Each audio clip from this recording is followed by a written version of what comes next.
अस्सलामु अलैकुम वरहमतुल्लाहि वबरकातुहू। उम्मीद है आप अल्लाह ताला के फजल करम से खैर व आफियत से होंगे। तो करते हैं आज की वीडियो स्टार्ट बिना किसी देरी के। मेरी स्टेट जल रही है, ये कहा बॉक्सर मैरी कॉम ने मणिपुर के बारे में। बहुत बुरा हाल हो रहा है, मैं सोच भी नहीं पाया ऐसे अचानक कैसे हो रहा है। मणिपुर अभी पूरे कियास में है। Wake up! We are indigenous people! We gonna fuck you up! Unconfirmed reports आई है किलिंग्स एंड लिंचिंग्स की। After performing her duty on her way back home, she seems to encounter the mobs. She was shot there at that moment and died. Manipur is burning. लोगों में डर है कि और लोग मारे जा सकते हैं आने वाले कुछ दिनों में। अगर आप वीडियो देखोगे मणिपुर का तो आपको लगेगा उधर शायद कोई जंग चल रही है। सिचुएशन इतनी गंभीर है कि इंडियन सरकार ने आर्टिकल 355 को यूज़ करके मणिपुर की सिक्योरिटी को अपनी कंट्रोल में ले लिया है और shoot at site order issue किया है। कर्फ्यू लग गया है, इंटरनेट बंद है और आर्मी को बुला दिया गया है। ने आज फ्लैग मार्च किया है। राज्य में अगले 5 दिनों के लिए मोबाइल इंटरनेट पर रोक लगा दी गई है। लेकिन हम में से कितने लोगों को कदर है कि मणिपुर में क्या चल रहा है। विराट और गंभीर की लड़ाई पर आपको ज़्यादा आर्टिकल्स मिलेंगे मणिपुर वायलेंस के कंपैरिजन में, पर मेरे लिए बहुत ज़रूरी है आप लोगों को बताना कि मणिपुर में क्या चल रहा है और उससे ज़्यादा ज़रूरी क्यों चल रहा है। सूफी तंजील के वीडियोस में फिर से खुशामदीद। चैप्टर 1 मणिपुर में हो क्या रहा है। ये है मणिपुर, नॉर्थ ईस्ट के 7 सिस्टर्स में से एक राज्य जो अपना बॉर्डर शेयर करता है म्यांमार के साथ। नॉर्थ ईस्ट का कल्चर काफ़ी डाइवर्सिफाइड है। सिर्फ मणिपुर की बात की जाए तो यहाँ की 53% पॉपुलेशन मीठी पॉपुलेशन। ये 53% पॉपुलेशन ज़्यादातर इम्फल के एरिया में कॉन्सेंट्रेटेड है। मणिपुर के हिली एरियाज़ में नागा और कुकी और अन्य ट्राइब के लोग रहते हैं। नागा और कुकी इन दो ट्राइब्स को मिलाकर मणिपुर के 40% पॉपुलेशन बनता है। हुआ ये, मणिपुर हाईकोर्ट ने स्टेट गवर्नमेंट को कहा कि मीठी कम्युनिटी के लोगों को शेड्यूल्ड ट्राइब्स में कंसिडर किया जाए। मीठी कम्युनिटी के लोगों का ये कहना है कि भारत ने बांग्लादेश और म्यांमार इन दोनों देशों से इलीगल इमिग्रेंट्स आते हैं। ये इलीगल इमिग्रेंट्स नॉर्थ ईस्ट में सेटल होते हैं और मीठी कम्युनिटी के लोगों की लैंड छीन लेते हैं और इनके जॉब्स भी छीन लेते हैं। धीरे धीरे होगा ये कि मणिपुर का पूरा डेमोग्राफिक ही चेंज हो जाएगा। आज जो 53% मीठी लोग हैं वो कम हो जाएंगे और अपने ही राज्य में माइनॉरिटी बन जाएंगे।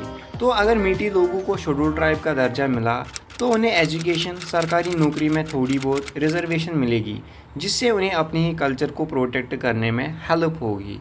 इसके बाद आने वाले सारे डिटेल्स थोड़ी बहुत वीक। कुछ लोग कहते हैं कि मीठी कम्युनिटी के लोगों ने पहले अटैक किया, तो कुछ लोग कहते हैं कि कुकी और नागा ट्राइब्स ने पहले अटैक किया। जब तक कोई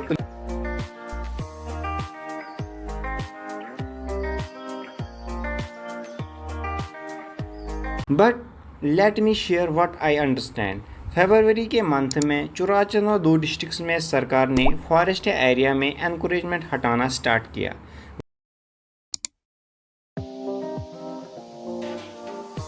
20 अप्रैल को मणिपुर हाईकोर्ट ने मीठी कम्युनिटी को एससी लिस्ट में इंक्लूड किया जाए, ऐसा मणिपुर स्टेट गवर्नमेंट को सजेशन दिया। इन 3 बातों से कुकी और नागा दोनों ट्राइब के लोग बहुत नाराज़ थे। 28 अप्रैल को वहां के चीफ मिनिस्टर चुराचंद को डिस्ट्रिक्ट में ओपन जिम को इनाग्रेट करने के लिए आने वाले थे। प्रोटेस्टर्स ने इस जिम को एक दिन पहले ही आग लगाई। इसके बाद 5 दिनों के लिए सेक्शन 144 लागू हुआ और लोगों को बताया गया कि प्रोटेस्ट ना करें, बड़े ग्रुप्स में इकट्ठे ना हो। मणिपुर के 8 डिस्ट्रिक्ट्स में कर्फ्यू इम्पोज किया गया। इस कर्फ्यू के बाद all tribal student union Manipur ने ट्राइबल सोलिडरिटी मार्च ऑर्गेनाइज किया। 8,000 से ज़्यादा लोगों ने इस रैली में पार्टिसिपेट किया। चुराचंद में प्रोटेस्ट करने वाले लोगों में एक रूमर फैल गया कि मीठी कम्युनिटी के लोगों ने एक गांव में आग लगाई। तो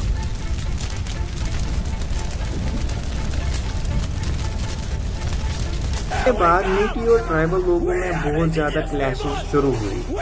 ये दिन मतलब 4 मई को वायलेंस मणिपुर के अलग अलग डिस्ट्रिक्ट्स में फैल गया।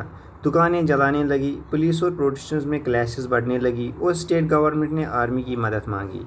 कई एरियाज़ में इंटरनेट को सस्पेंड कर दिया गया। सिचुएशन आउट ऑफ कंट्रोल हो रही है। चैप्टर 2 एसटी स्टेट्स क्यों। चलिए अब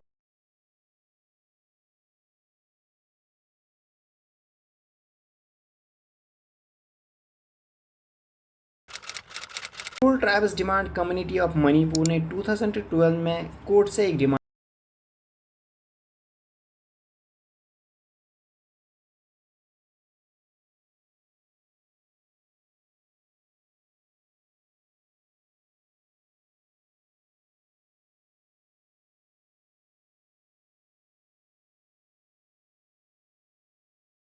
लोगों को एसटी लिस्ट में इंक्लूड कर दो।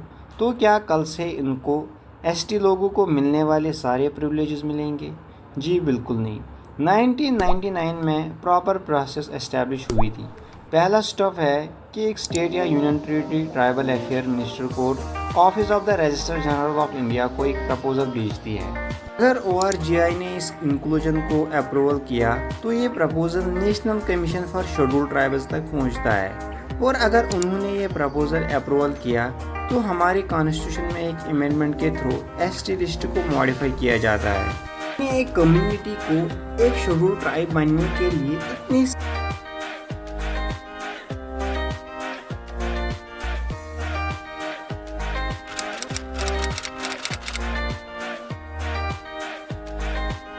मणिपुर हाई कोर्ट ने स्टेट को सिर्फ एक डायरेक्शन दी थी, एक सजेशन दी थी कि इन लोगों को कंसिडर किया जाए, और वो भी 2012 में जो पिटीशन फाइल हुई थी उसके बेसिस पर। मतलब सोचो, अगर इन लोगों को एक्चुअल में एसटी लिस्ट में आना है तो फिर और कितना लंबा सफर। यहाँ एक लीगल तरीके से किसी भी स्टेज पर जाकर अपोज किया जा सकता था। सुप्रीम कोर्ट में अपील हो सकती थी। मेरी ओपिनियन ये है कि इस स्टेज पर रास्ते पर उतरकर प्रोटेस्ट करना is not the solution. As per our current laws, Meitei community के लोगों ने मणिपुर के हिल्स एरिया में ये लैंड खरीद नहीं सकते, क्योंकि ये लैंड सिर्फ ट्राइब्स के लिए रिजर्व होती है। मीती लोग कहते हैं कि मणिपुर में कुकी पॉपुलेशन काफ़ी तेज़ी से बढ़ रही है, जो नेचुरली होना पॉसिबल ही नहीं है। ये लोग कहीं से आ रहे हैं, और मोस्ट प्रोबेबली पड़ोसी देश म्यांमार से।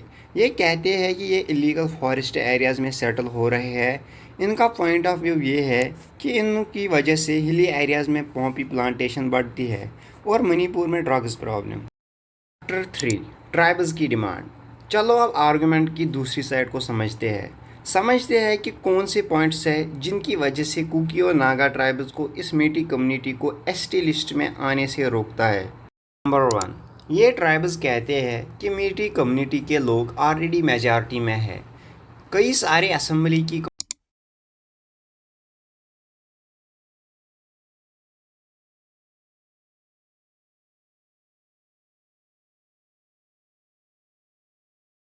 नंबर 2, उन्हें लगता है कि अगर मीटी कम्युनिटी के लोगों को एसटी लिस्ट में इंक्लूड किया गया तो रिजर्वेशंस के थ्रू उन्हें सरकारी नौकरियां मिलेगी, और नागा और कुकी ट्राइब्स के लोगों के लिए कुछ नहीं बचेगा।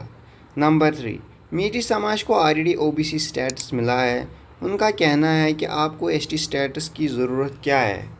इन दो ट्राइब्स का मानना ये है कि मीटी कम्युनिटी के लोग ऑलरेडी उनके अगेंस्ट काफ़ी डिस्क्रिमिनेशन करते हैं, उन्हें एज ए इलीगल इमिग्रेंट्स देखते हैं। कल्चरल और रिलीजनल डिफरेंस की वजह से इन दो में क्लैशेस होते रहते हैं, और अगर मीटी कम्युनिटी के लोगों को एसटी स्टेटस मिल गया तो वो धीरे धीरे इन हिली रीजन्स में फुली डोमिनेंट बन जाएंगे, और वहाँ से भी कुकी और नागा ट्राइब्स को हटा देंगे। Chapter 4 geopolitics. अब वैसे तो ये भारत के लिए एक इंटरनल मामला है, लेकिन फिर भी हमें इसे एक जियोपॉलिटिक्स स्टैंड पॉइंट से देखने की सख्त ज़रूरत है। इसका सबसे रीज़न है कि नॉर्थ ईस्ट भारत का सबसे रिमोट एरिया में से एक है। यहाँ की बाई रोड कनेक्टिविटी काफ़ी वीक है।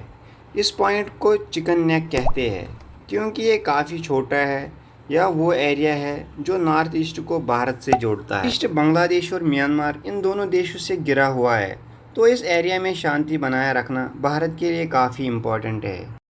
म्यांमार में एक सिविल वॉर चल रहा है जिसकी वजह से काफ़ी रिफ्यूजीज़ को इलीगल इमिग्रेंट्स के थ्रू भारत में घुस रहे हैं। सी एज ह्यूमन हम समझ सकते हैं कि वहाँ के सिटीजन्स पर क्या बीत रही होगी, लेकिन इस वजह से हम भारत के बॉर्डर बिना किसी प्रोसीजर के सबके लिए नहीं खोल सकते।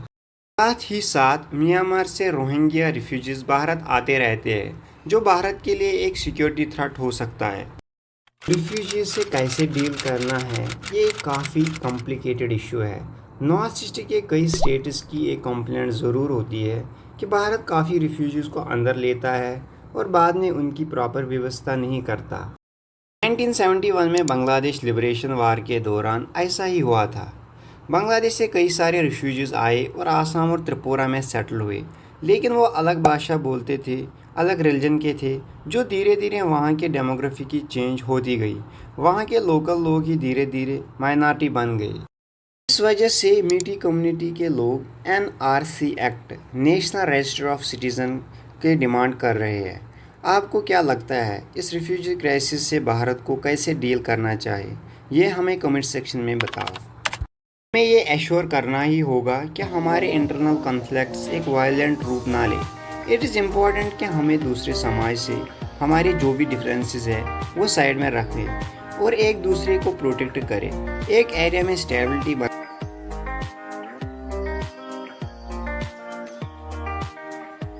आपको इस वीडियो से वैल्यू मिला, कुछ नया सीखने को मिला तो चैनल को सब्सक्राइब करना ना भूलना। हे दोस्तों, thanks so much for watching this video. अगर आपको ये वीडियो अच्छा लगा हो तो लाइक बटन प्रेस करना ना भूलना। ऐसी और वीडियोस देखने के लिए चैनल को सब्सक्राइब करो। याद रखना, ऐसे वीडियोस को बनाने में बहुत घंटे लगते हैं रिसर्च और एडिटिंग में, तो वीडियो अच्छा लगा तो प्लीज़ सब्सक्राइब करना। एक रिक्वेस्ट ही कर रहा हूँ आपसे। Thanks so much for watching this video, क्योंकि आपके सपोर्ट से हमें फ़र्क पड़ता है। तो मिलते हैं एक नई वीडियो में, तब तक के लिए दीजिए इजाज़त। अल्लाह हाफिज़।